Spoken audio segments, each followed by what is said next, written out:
Hello and welcome along again to another vlog. I'm currently at a waterfall in the Yorkshire Dales called Cotter Force. This is the second episode in a series of vlogs up on the Yorkshire Dales all about Yorkshire waterfalls.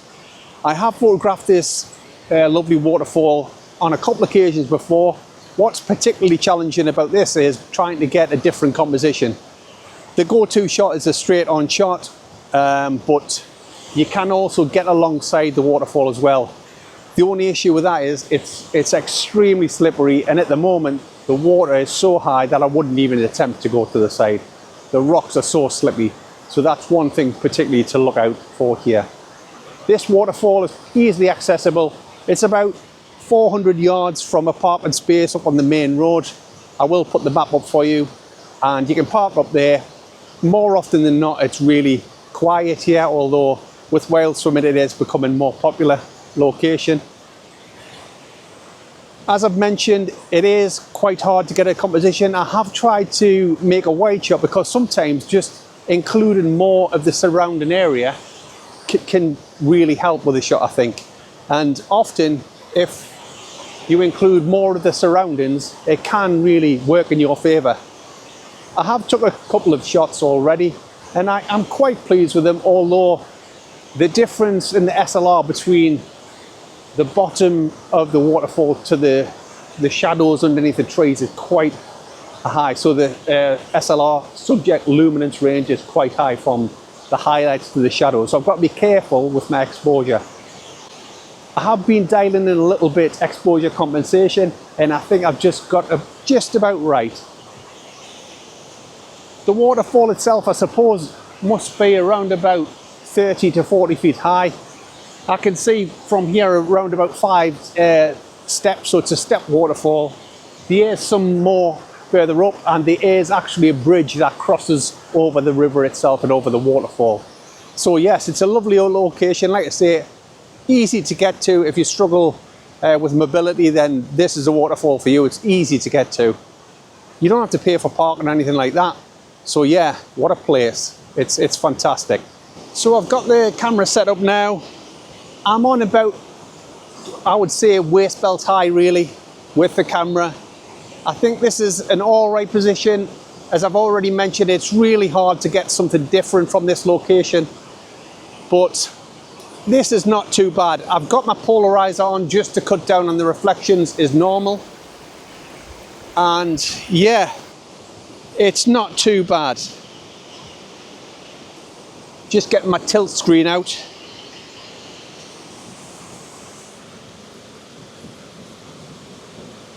So I'm on f10 and I'm getting about 1.5 seconds exposure. I'm on ISO 320 because I want to get the ISO up a little bit higher to get a slightly better shutter speed, and one that doesn't totally blur out all of the waterfall. The light's fading pretty quick now, so yeah, I haven't got many options available to us really in terms of exposure. So I think 2 more shots and I'll have to call it a night.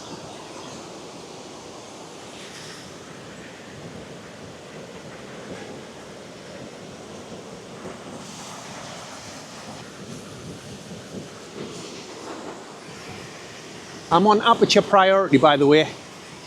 I always shoot my waterfalls in aperture priority and tweak the exposure with the exposure compensation dial just to get us right in the ballpark and to make that exposure pop.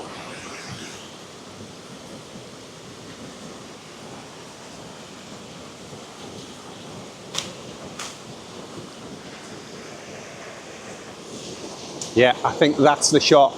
Works really well. And from this position, although it's not I wouldn't say it's the optimal position, but I think it's going to have to do for tonight.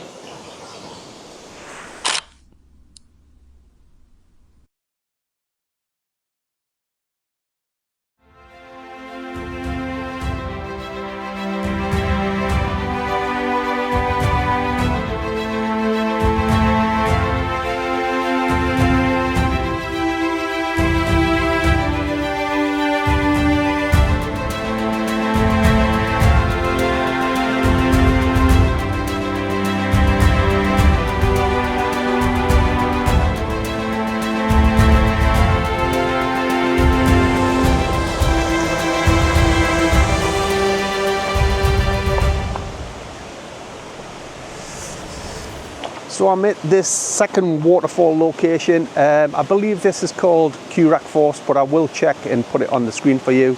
I've photographed this quite a few times. The waterfall is on the outskirts of the village of Keld. There's tons of waterfalls in this location. Well, I'm saying tons. There's at least 6 waterfalls that I know of in this location. And it's a bit of a waterfall photographer's dream, really. It's great around here. The issues today are the contrast are really high, because the contrast levels are really high, I should say, or the subject luminance range is really high because of the strong sunlight. I was hoping it was going to cloud over a bit, but that's not transpired. So yeah, the elements are against us somewhat, and it's a bit windy as well, which is creating another problem with movement in the branches and in the leaves and the foliage. So I'm not going to get a good shot here, really. But it is one to note. This is a good waterfall, and more importantly, the village's Keld should be on your list if you want to take pictures of waterfalls, because this is up there with probably the best amount of waterfalls in such a small area, and you can walk quite easily between all 4 or 5 of these in half a day and get good shots of them when the conditions are correct. I want to crack on, take a couple of shots, and then see what we've got next.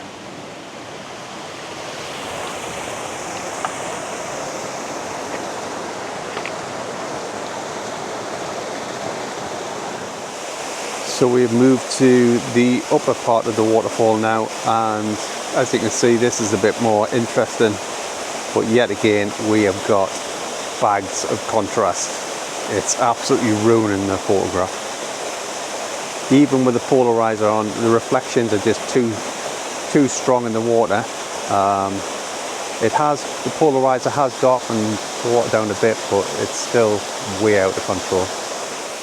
So finally, we've got a little bit of cloud, which is making all the difference actually.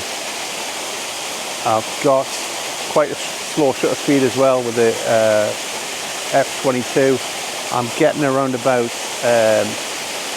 8 seconds, which is great, and it's just making for a whole lot of a better picture, really.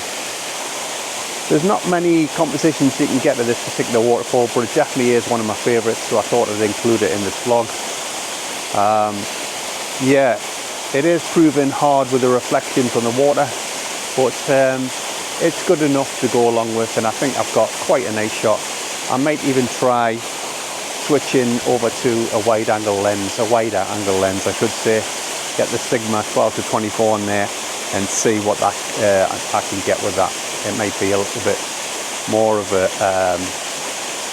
better composition, really, and a bit of more eye-catching than the 24-70mm lens I've got in a minute. So I'll have a try of that, and maybe there's a couple of close-up shots of this waterfall as well, and then call it a day here. Here is the final image of Cotter Force. I do like the shot, although it does feel a bit of a snapshot to me. What I do like about it is the rocks in the foreground add a bit of depth and a bit of framing to the picture, but really annoyingly the leaves on the trees are obviously blown in the wind, and that for me is a bit distracting to the eye.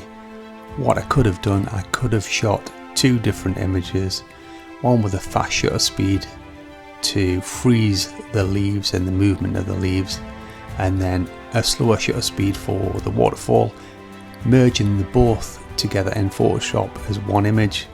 But I really don't enjoy doing that type of thing. I'd sooner get one good shot in camera for myself. An image of exactly the same location, but this time shot, I feel, from a much stronger viewpoint, giving it a better composition, and the way this image works is so much better than the other one. Yes, there is still some movement in the leaves above the river, but I just feel this is a much stronger composition and a better shot altogether. Finishing off in this location, then, here are 2 tighter shots, a little bit closer up of the waterfall. Sometimes I do like to get these type of shots just to add a little bit something different to the shots that I capture, and I think as much as I like black and white, I don't probably use black and white photography as much as what I should do really. I do feel that these two monochrome images work quite well.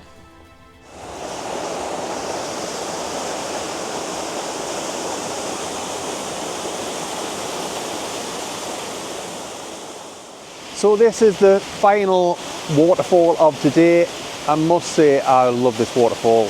This is one of the very first waterfalls I ever took pictures of when I was on my photography course with the RAF at Cotter. And I don't know, I just love it so much. Once again, we've got quite a strong, harsh sunlight, but it is proven to be quite nice actually. I do like how it's coming through onto the top of the waterfall. I don't know, it just gives it a nice feel to it. I'm hoping that the sun will go out behind the clouds, you know what I mean, go behind the clouds, and that will definitely make for a better shot. But I'm going to get a couple of compositions here. This is a waterfall known as Scarr House Falls.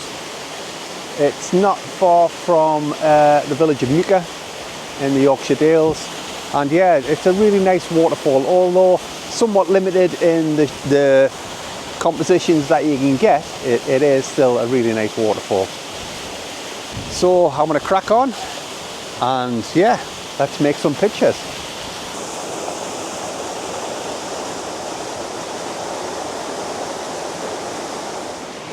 So I've had to do a little bit of waterfall gardening really. Loads of twigs and branches are in the water, so I've moved a few of them.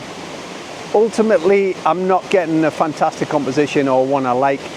It certainly needs more water in this waterfall for it to make it work better, but I'm going to work with what I've got and get a couple of more shots. I'm shooting at quite a large aperture. I'm not really interested in tons of depth of field because there's not much depth of field to get, so I'm working on an aperture of about f11 to f9, and I'm getting around about a 15th of a second, 10th of a second, which in actual fact is stopping some of the movement in the branches, which does help the shot. If there's too much movement of branches and trees, as I've said before, it doesn't really work. So a couple of more shots here, and I want to call it a day photographing these sets of waterfalls. I do hope that you've enjoyed these three waterfalls, and yeah, tune in for my next vlog where hopefully we might have some more rain. If not, I will be going up to the Northumberland coast soon and doing some vlogging up there. Hopefully get the drone up if the weather's okay. So join us for that. Thanks for tuning in as always, and I'll see you in the next one. Bye bye.